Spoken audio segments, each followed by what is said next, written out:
आज कांग्रेस का शासनकाल देखा, हमने बहुत बुराइयां की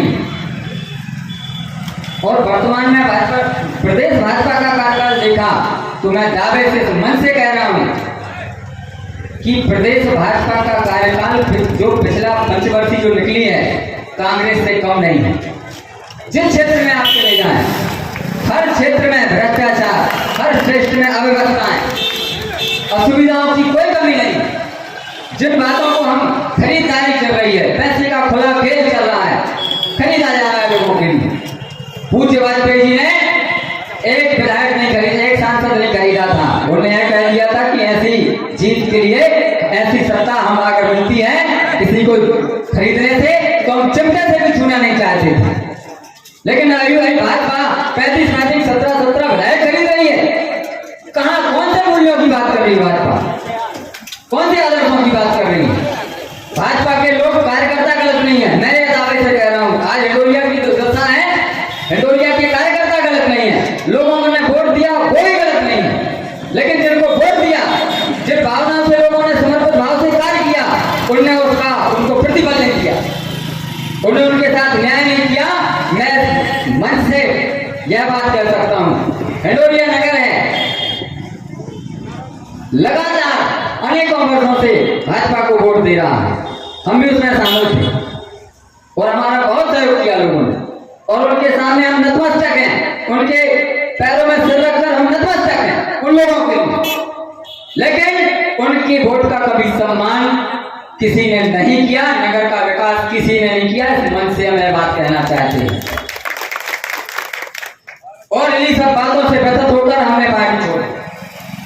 यह भी आज हम कह रहे हैं, पिछले 10 वर्षों से, पिछले 5 वर्षों से, जिसमें पिछले 5 वर्षों से हमने अनवरत संघर्ष किया है, कोई ऐसा नेतृत्व नहीं बचा प्रदेश का। विधायक जी, सम्मानीय विधायक जी, सम्मानीय जिलाध्यक्ष जी, शासन प्रशासन मंत्री, प्रदेश अध्यक्ष जी, कहीं ऐसी जगह नहीं बची जहां पे हमने अपने जो एक लिखित प्रक्रिया होती है, एक मौखिक प्रक्रिया होती है, अनुनय विनय निवेदन, हमने सारी चीजें सारी परिस्थितियों से अवगत कराया लोगों के लिए। हिंडोरिया नगर की है अवस्थाएं हैं, प्रधानमंत्री आवास योजना है। हम एक बात जानना चाहते हैं कि प्रदेश में ऐसी कौन सी जगह है जहां पर 5 वर्षों में एक भी आवास नहीं बनाया है? हिंडोरिया में ऐसा हुआ है? मानिए, हम ये बात पूछना चाहते हैं, क्या हिंडोरिया देश से बाहर है? क्या इस देश की सीमाओं के बाहर है हिंडोरिया कि एक भी आवास नहीं बनाया गया यहाँ पे? पिछले 7 वर्षों से आवास योजना यहाँ पे लागू नहीं की गई। यहाँ पे यही वजह की लोगों का दुकानें उठी हैं। हमने शासन को अवगत भी कराया सभी को कि दुकानों को विस्थापित किया जाए, उनके रोजगार उजलने की बात है। एक व्यक्ति का परिवार कैसे पलता है, कैसे रोजगार मिलता है, यह बहुत पीड़ा का विषय है। उनकी दुकानों का कभी ध्यान नहीं किया गया। चरई पानी का जो तालाब है वह किसानों के लिए है। हम बार हमने संबंधित मंत्रियों के लिए उसकी बात रखी, इसका गहरीकरण हो जाए, इसका बंधान मजबूत हो जाए, तो इससे हमारे अपने आसपास के क्षेत्र की पानी सारी व्यवस्थाएं हल हो जाएंगी, जो समस्याएं हैं लोगों के लिए। लेकिन केंद्र तो पैसा दे रहा है, पानी की तरह बहा रहा है, लेकिन यहाँ लगाया क्यों नहीं जा रहा है? यह बात चिंतनीय विषय है। बाड़े किले से हम बहुत पीड़ित हैं, वहां के लोगों के लिए आज भी पीने का पानी नहीं है।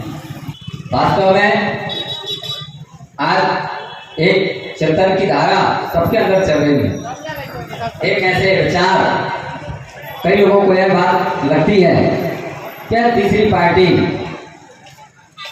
के रूप में हमें कौन सी आवश्यकता पड़ गई। यह विचार लोगों के मन में आता है क्योंकि निरंतर समय से कांग्रेस का शासनकाल हमने देखा, भारतीय जनता पार्टी का शासनकाल देखा और चल रहा है, और अब लोगों के अंदर एक विचार है कि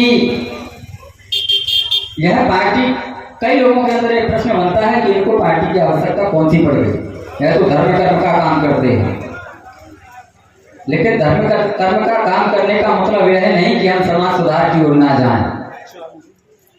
धर्म का काम करने वाला ही समाज को सही मार्गदर्शन दे सकता है। जो व्यक्ति अपने आप में स्थिर है, विकारों से मुक्त है, वही व्यक्ति समाज का पथ प्रदर्शन कर सकता है। और इसी मंशा को लेकर के कोई उनके अंदर ऐसी भावधारा नहीं है कि समाज को गलत दिशा में ले जाए।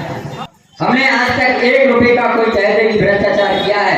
20 साल से हम पैसे तो बचपन से जन्म से हमारी पीढ़ियां काम कर रही है। 1 रुपए का कोई आरोप नहीं लगा सकता। 20 वर्ष हम हिंडोरिया में हमने काम किया है और कभी अपने निजी स्वार्थ की कोई कामना लेके हमने राजनीति नहीं की।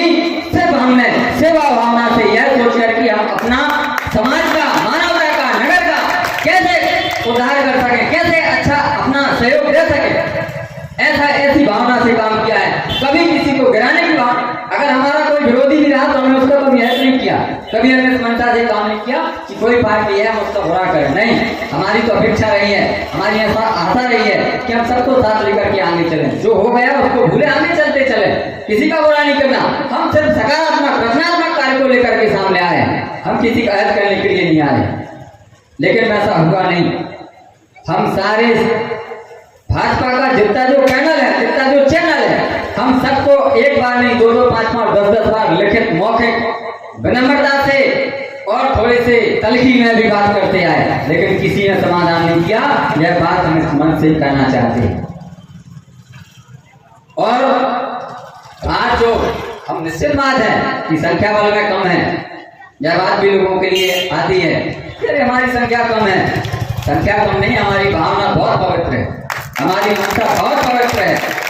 हम ऐसी मंशा को लेकर के आए हैं कि जिसमें व्यक्ति का बाहर उद्धार भी करना चाहते हैं। हम सिर्फ उसका लौकिक, उसका भौतिक सिर्फ उद्धार करना नहीं चाहते, बल्कि उसका आत्मिक कल्याण भी करना चाहते हैं कि बाहरी चीजों के साथ साथ वो अपने अंदर के विकारों को भी छोड़े। और यह भारतीय शक्ति चेतना पार्टी पूज्य गुरुवर श्री के विचारों में लेकर ही व्यक्ति आगे बढ़ सकता है। हमने एक छोटी सी बात सुनी थी कि एक तालाब है। अदर पार्टियां जो अभी प्रदेश की हम बात कर रहे हैं, हम राष्ट्रीय स्तर पर नहीं गए क्योंकि चुनाव प्रदेश का है। एक जैसे तालाब होता है, तालाब में पानी भरा रहता है। आप पानी गंदा हो गया, फिर हमने उसको शांत कर दिया, फिर उसको साफ किया, फिर पानी गंदा हो गया। क्यों हो रहा है ऐसा? क्योंकि उसकी तलहटी में, उसके नीचे कीचड़ भरा हुआ है। जब तक हम उस कीचड़ को साफ नहीं करेंगे, आप कितने बार पानी साफ कर लें, कितना इंतजार कर लें, लेकिन पानी फिर गंदा होगा, फिर गंदा होगा, क्योंकि आपने उसकी तलहटी को साफ नहीं किया। ऐसे ही आज जो विकास पिछले 5 वर्ष में भाजपा में आए हैं, यह हम अवगत भी कराते रहे लोगों की, ऐसा नहीं कि हमने अवगत नहीं कराया है। हमने सबको कहा ये समस्या सुधारिए, ये गलत हो रहा है। हम जिस सेवा भाव से काम कर रहे हैं उसके लिए हमें ही बाधित किया जा रहा है। कार्यकर्ताओं की कोई सुनने वाला नहीं बचा। और यह काम अंदर से सफाई का काम कौन कर सकता है? सिर्फ जनशक्ति चेतना पार्टी के कार्यकर्ता ही कर सकते हैं, क्योंकि उनके अंदर आध्यात्मिक की ताकत है। ऐसी बहुत सारे विषय हैं। और सबसे बड़ी वेदना हमें यही आती है कि हिंडोरिया ने सबसे ज्यादा मत भारतीय जनता पार्टी को दिया है। यहाँ के लोगों ने, यहाँ के कार्यकर्ताओं ने, यहाँ के शिक्षित युवाओं ने, सभी ने समर्पित भाव से काम किया है। लेकिन नगर का विकास किसी ने नहीं किया है, किसी पार्टी ने किया है, लेकिन जितना होना चाहिए उस हिसाब से नहीं हुआ। भूगोल की भाषा में कहते हैं वृष्टि छाया प्रदेश। हमने पढ़ा था कि जब हवाएं जाती हैं, नमी लेके जाती हैं, तो पर्वत की इस तरफ वर्षा कर देती हैं, लेकिन उस तरफ के भाग में सिर्फ हवाएं जाती हैं सूखी, वहां पे पानी नहीं गिरता। ऐसे हिंडोरिया की दुर्दशा है कि सारी योजनाएं आई, लेकिन हिंडोरिया का विकास आज तक किसी ने नहीं किया जिस गति से होना चाहिए था। हम पटीरा को देख लें, हटा को देख लें, पथरिया को देख लें, और इसी मंच से हमने कई बार इन विषयों को उठाया है। कोई नहीं कर सकता, हमारे जीवन की कोई बात छुपी हुई नहीं है। इसी मंच से हमने चुनौतीपूर्ण तरीके से सारे शासन प्रशासन से बात रखी है। क्या गलत है? हिंडोरिया के लोगों के साथ न्याय नहीं हो रहा, उनके लिए योजना नहीं की जा रही, लेकिन किसी भी सरकार ने हमारी बात नहीं सुनी, किसी पार्टी ने। इन सारी बातों से आज ऐसी स्थिति है जो हमारी सम्मानीय प्रत्याशी मोहम्मद अटिया जी बैठी हैं, हमें इतना भरोसा है, हमने उनकी कुछ विचार सुने थे पटेला में परसों, उस हिसाब से उनकी भावना एकदम पवित्र है और उसी तात्पर्यता से वो काम करना चाहते हैं और इन भावनाओं को लेकर ही काम करती हैं कि आगे आने वाले समय में हम समर्पित भाव से एक सेवक के रूप में, यहाँ कोई ऐसी भावना नहीं है कि कोई ये सोचता है कि हम सत्ता सुख भोगने के लिए काम नहीं कर रहे हैं, किसी को पैसा नहीं दिया गया है, यहाँ पर पार्टी से पैसा नहीं आया किसी के लिए, कोई ये सोचता है अपने जेब का खर्च करके ही लोग काम कर रहे हैं, ऐसा हो कर सकता है जिसकी मनसा पवित्र हो, वरना तो कुल मिला के कहा जाए कि ऐसी मनोदशा हमेशा जनशक्ति पार्टी की रहती है और ऐसे ही